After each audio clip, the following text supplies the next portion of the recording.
शील प्रभुपाद की जय, गुरु गौरांग की जय। तो कल के सत्र में हमने सुना था शील प्रभुपाद जी के सेवक शुद्ध कीर्ति प्रभु जब प्रभुपाद जी की सेवा कर रहे थे, प्रभुपाद जी बीमार थे, उनकी सेवा करते करते, उनको ठीक करते करते शुद्ध कीर्ति प्रभु स्वयं बीमार हो गए। उनको मलेरिया हो गया, कुपच्छ हो गया, उनका वजन कम होने लगा, उनकी मानसिक स्थिति भी गिर गई और उनकी तबियत नीचे गिरने से प्रभुपाद जी को चिंता होने लगी। प्रभुपाद जी जब उनके पास में गए और कहे तुम ठीक अनुभव नहीं कर रहे हो, तो उस समय शुद्ध कीर्ति प्रभु के मन में इच्छा थी कि मैं लॉस एंजलिस अमेरिका वापस चला जाऊं, वहां पे अपना स्वास्थ्य सुधार करके फिर वापस भारत आऊं और प्रभुपाद जी की सेवा में लगूं। तो ये बात वे स्वयं तो बोल नहीं सकते थे प्रभुपाद जी को। उन्होंने ब्रह्मानंद महाराज से कहा कि आप प्रभुपाद से बात करिए कि मैं अमेरिका जाना चाहता हूं। तो प्रभुपाद ने पूछा तुम अमेरिका जाना चाहते हो? तुरंत शुद्ध कीर्ति प्रभु हाँ बोल दिए, यदि आप उचित समझते हैं तो आप मुझे भेज सकते हैं। तो प्रभुपाद जी ने देखिए कितनी विनम्रता पूर्वक शुद्ध कीर्ति प्रभु को कहा कि पिछले महीने मैं बहुत बीमार था, आपने मेरा ध्यान रखा, आपने मेरी जान बचाई, आपके कारण ही मैं स्वस्थ हो सका हूं, आपने मेरे लिए बहुत कुछ किया है। ऐसा सेवक मिलना बड़ा कठिन है। तो जब शुद्ध कीर्ति प्रभु इस बात को सुने तो उनको अपने कानों पे विश्वास नहीं हो रहा था। लेकिन बाद में वृंदावन मंदिर में उन्होंने सोचा कि एक शिष्य को अपने गुरु के चरण कमलों के पास में ही रहना चाहिए, चाहे उसकी स्थिति कैसी भी क्यों ना हो। तो बाद में शुद्ध कीर्ति प्रभु प्रभुपाद जी के साथ में थे, उन्होंने अपना अंतिम निर्णय बताया कि मैं अमेरिका नहीं जाना चाहता, मैं यहीं पर रहकर आपकी सेवा करूंगा, चाहे मेरी स्थिति कैसी भी हो। अब हम आगे बढ़ेंगे। मैं सोचता हूं कि हम कुरुक्षेत्र जाएंगे। 22 सितंबर 1974, कुरुक्षेत्र, भारत।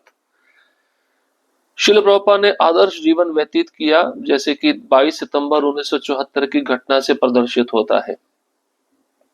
गत 6 सप्ताहों के वृंदावन वास में वे आवर्तक 103 से 105 डिग्री तापमान के साथ बहुत बीमार रहे। कई सप्ताह उन्होंने केवल कुछ संतरे के टुकड़े तथा कुछ अंगूर ही खाए। उद्विग्न शिष्यों द्वारा विश्व भर में 24 घंटे का कीर्तन संपन्न किया गया।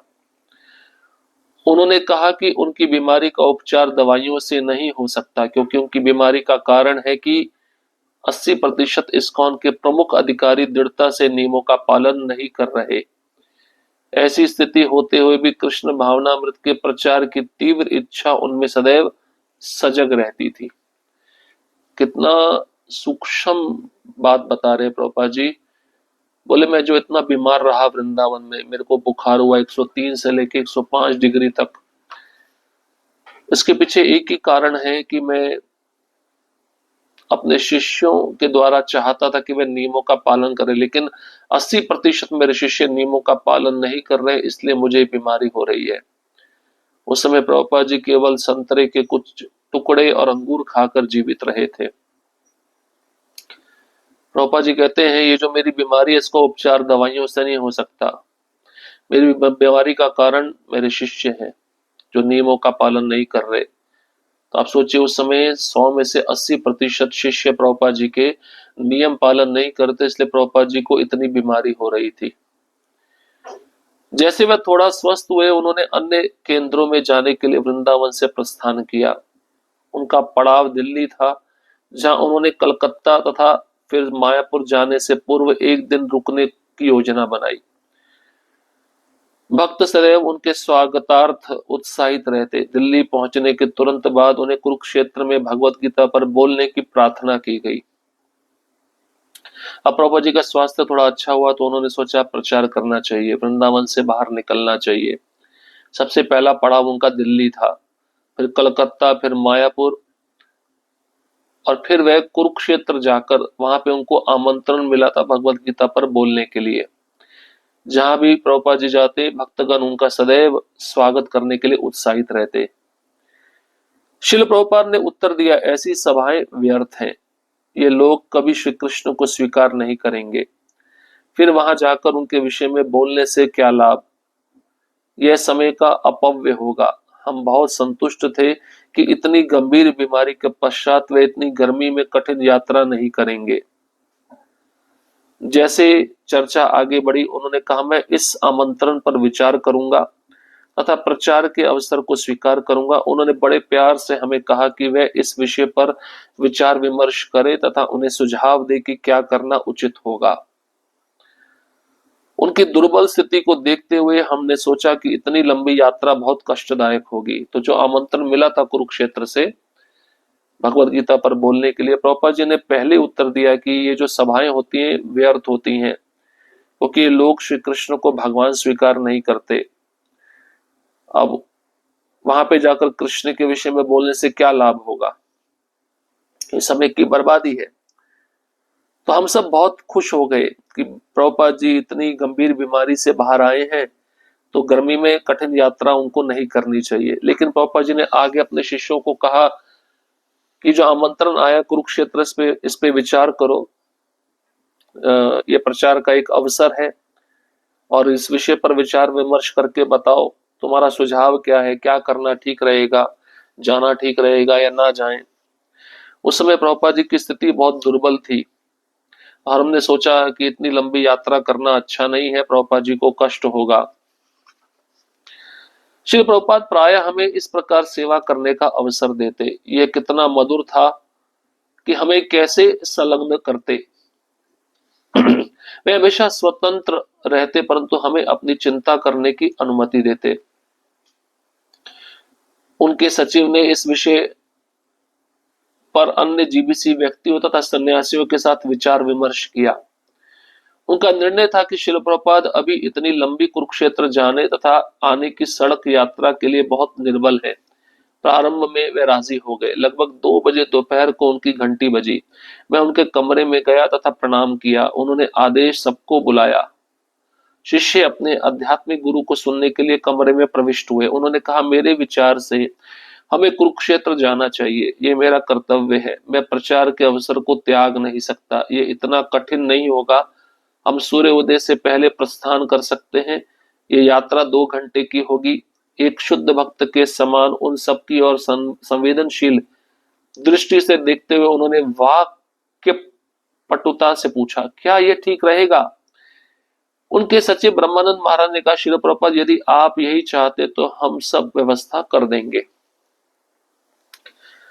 अब प्रभुपाद जी के जो सचिव थे उन्होंने जीबीसी से बात किया, सन्यासियों से बात किया, क्या प्रभुपाद जी को भेजा जाए, नहीं भेजा जाए। लेकिन कुरुक्षेत्र की जो लंबी यात्रा है सड़क से करनी पड़ेगी, प्रभुपाद जी का शरीर बहुत कमजोर है। तो फिर दोपहर के 2 बजे घंटी बजी। प्रभुपाद जी ने शुद्धकीर्ति बाबू को कहा कि सारे शिष्यों को मेरे कमरे में बुलाओ। तो सारे शिष्य अपने आध्यात्मिक गुरु को सुनने के लिए उस कमरे में जैसे प्रवेश किए तो प्रभुपाद जी ने कहा, हमें कुरुक्षेत्र जाना चाहिए, ये प्रचार का अवसर है, मेरा कर्तव्य है, ये कठिन नहीं होगा, हम सूर्य उदय होने से पहले निकलेंगे, यात्रा 2 घंटे की होगी। तो प्रभुपाद जी ने पूछा, ये सब ठीक रहेगा? तो ब्रह्मानंद महाराज जो सचिव थे प्रभुपाद जी के, उन्होंने कहा, प्रभुपाद जी यदि आप चाहते तो हम सब व्यवस्था कर देंगे। श्रील प्रभुपाद झुलसाने वाली गर्मी में अपने कुछ शिष्यों के साथ कुरुक्षेत्र पहुंचे। आतिथ्य मेजबान हमें पहले कुछ पास के मंदिरों में तथा तत्पश्चात विश्राम स्थल ले गए। अंततोगत्वा श्रील प्रभुपाद को मार्ग रक्षण करते हुए पंडाल में ले जाया गया तथा उन्हें दाढ़ी तथा लंबे बालों वाले अनेक तथाकथित साधुओं के मध्य बैठाया गया। वे सब उनकी उपस्थिति के लिए उत्सुक थे क्योंकि वे जानते थे कि वे विश्व प्रसिद्ध व्यक्तित्व हैं। उन्होंने श्रील प्रभुपाद के वपु प्राकट्य की प्रशंसा की परंतु उनकी वाणी से डरते थे। अतः फलस्वरूप वे भाषण के प्रति इतने उत्कंठित ना थे क्योंकि वे जानते थे कि वे अनाप शनाप कृष्ण भक्त नहीं है। श्रील प्रभुपाद उनके मध्य बैठे हुए भव्य प्रतीत हो रहे थे, मानो टिमटिमाते तारों के मध्य चंद्रमा। जैसे धर्माध्यक्ष हिंदी तथा अंग्रेजी में एकता, विवेक तथा धार्मिक सहिष्णुता के विषय में सिद्धांत बगार रहे थे, आप अधीरता से बैठे हुए उनके शब्दाडंबर पूर्ण भाषणों को सुन रहे थे। अपने बढ़ते हुए मनोवेग से श्रील प्रभुपाद जबड़े को जकड़े हुए अपने पैर मंच पर पटक रहे थे।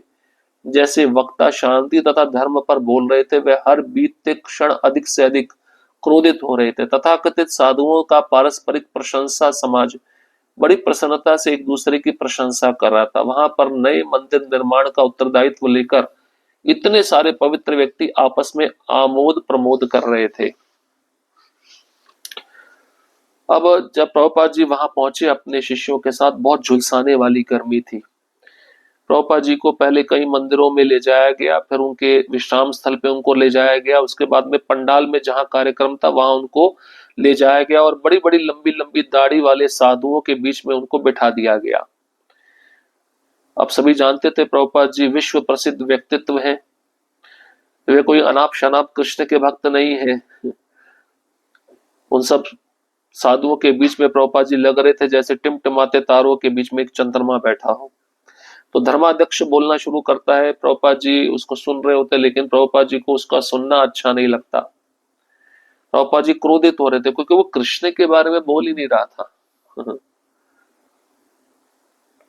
श्री प्रभुपाद अभी शेर की तरह आक्रमण करने के लिए शांत बैठे थे तथा अंततोगत्वा बिना किसी परिचय के वह उठे और शेर की तरह हिंदी भाषा में दहाड़ने लगे। हम शिष्य कुछ कुछ समझ पा रहे थे। उन्होंने कहा, सर्वधर्मान परित्यज्य मामेकम शरणम व्रजा अहम त्वाम सर्व पापेभ्यो मोक्षयिष्यामि मा शुचा। भाषण अत्यंत संक्षिप्त, जोशीला तथा निर्णायक था तथा अंत में श्रील प्रभुपाद अपने शिष्यों के साथ कार की ओर चले गए। सभी लोग तितर बितर हो गए तथा सभा को छोड़ना शुरू कर दिया। कार में बैठने के पश्चात श्रील प्रभुपाद हमारी ओर मुड़े तथा बड़ी उमंग से कहा, अतः आप भाषण समझ पाए? मैं हिंदी में बोला था परंतु तुम कुछ कुछ समझ गए होंगे। हम सब जोर से मुस्कुराए और कहा, हम आपके कहने का तात्पर्य समझ गए थे।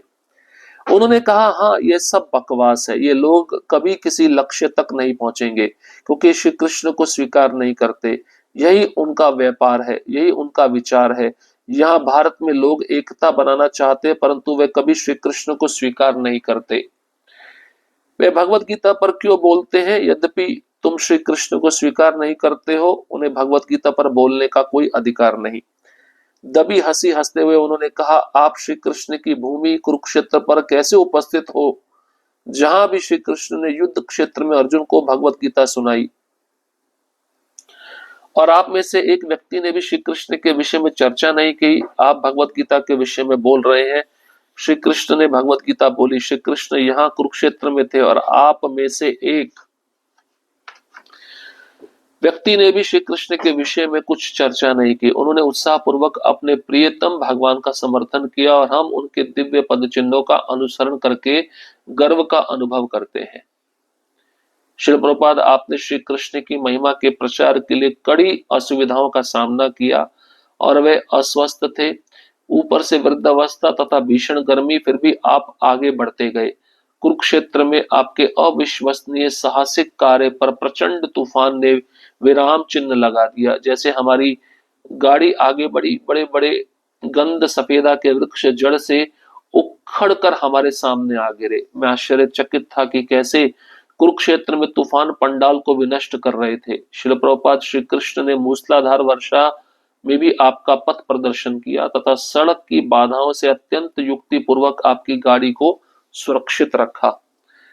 आपके सफल दिन का यह नाटकीय निष्कर्ष था। कुरुक्षेत्र की युद्ध भूमि पर श्री कृष्ण के लिए लड़ना आपके लिए एक विजयोल्लास था। आप अपने प्रियतम मित्र श्री कृष्ण के विषय में बोलने में सदैव रस लेते थे। मैं प्रार्थना करता हूँ कि आपकी सेवा करने की मेरी इच्छा वैसे ही तीव्र हो जैसे आपको अपने गुरु महाराज की सेवा के लिए थी, क्योंकि आपने अपने अंतिम श्वास तक हर परिस्थिति में श्री कृष्ण के गौरव का प्रचार किया।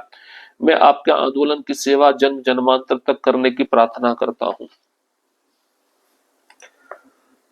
तो श्रील प्रभुपाद जी को जब मौका मिला बोलने का तो उन्होंने शेर की तरह दहाड़ना प्रारंभ किया। तो प्रभुपाद जी हिंदी में बोल रहे थे, उनके शिष्य कुछ कुछ समझ पा रहे थे। प्रभुपाद जी ने भगवत गीता का अंतिम श्लोक बोला, सर्वधर्मान परित्यज्य मामेकम शरणम व्रजा। प्रभुपाद जी का भाषण अत्यंत संक्षिप्त, जोशीला और निर्णायक था। अंत में श्री प्रभुपाद जी अपने शिष्यों के साथ कार में बैठे और आगे चले गए। और कार में बैठने के पश्चात प्रभुपाद जी ने हमारी ओर मुड़कर पूछा, भाषण समझ में आया? मैं हिंदी में बोल रहा था। तो शिष्य बोले, कुछ कुछ समझ में आ रहा था। प्रभुपाद जी जोर से मुस्कुराए। प्रभुपाद जी ने कहा, ये सब बकवास है, लोग कभी भी कृष्ण को नहीं मानेंगे, अपने लक्ष्य तक नहीं पहुंचेंगे। उनका व्यापार यही है, उनका विचार यही है, एकता बनाना चाहते परंतु श्री कृष्ण को स्वीकार नहीं करते। प्रभुपाद जी भाषण में यही बोले, आप कुरुक्षेत्र की युद्ध भूमि में हो और आप कृष्ण को कैसे भूल गए। इसी कुरुक्षेत्र के युद्ध भूमि में कृष्ण ने अर्जुन को भगवत गीता सुनाई थी और कृष्ण की चर्चा ही नहीं है, कृष्ण को छोड़कर कुछ और ही चर्चा चल रही है। इसके पश्चात प्रभुपाद जी जब गाड़ी से जा रहे थे तो बहुत बड़ा आंधी और तूफान आया। इतना भीषण तूफान था कि सारे वृक्ष जड़ से उखड़कर सड़क पर गिरने लगे और प्रभुपाद जी ने अपनी आंखों से देखा जो पंडाल था वह भी विनष्ट हो गया। तो कृष्ण हर प्रकार से प्रभुपाद जी की सुरक्षा कर रहे थे। शुद्ध कृत्य वो कहते हैं कि मेरी इच्छा है कि जैसे आपने अपने गुरु महाराज की सेवा की, मैं भी आपकी वैसी ही सेवा करूं अंतिम श्वास तक, और आपके आंदोलन की सेवा जन जन्मांतर तक करने का मैं प्रार्थना लेता हूं। प्रभुपाद जी आप अस्वस्थ थे, फिर भी आपने इतनी लंबी असुविधाओं भरी यात्रा का सामना किया। आप वृद्ध अवस्था में थे, भीषण गर्मी थी, फिर भी आप आगे बढ़ते गए। ये आपका जो उत्साह था प्रचार के लिए अद्भुत था। हरे कृष्णा कृष्ण कृष्ण हरे हरे, हरे राम राम राम हरे हरे। शिल प्रभुपाद की जय, गुरु गौरंग की जय।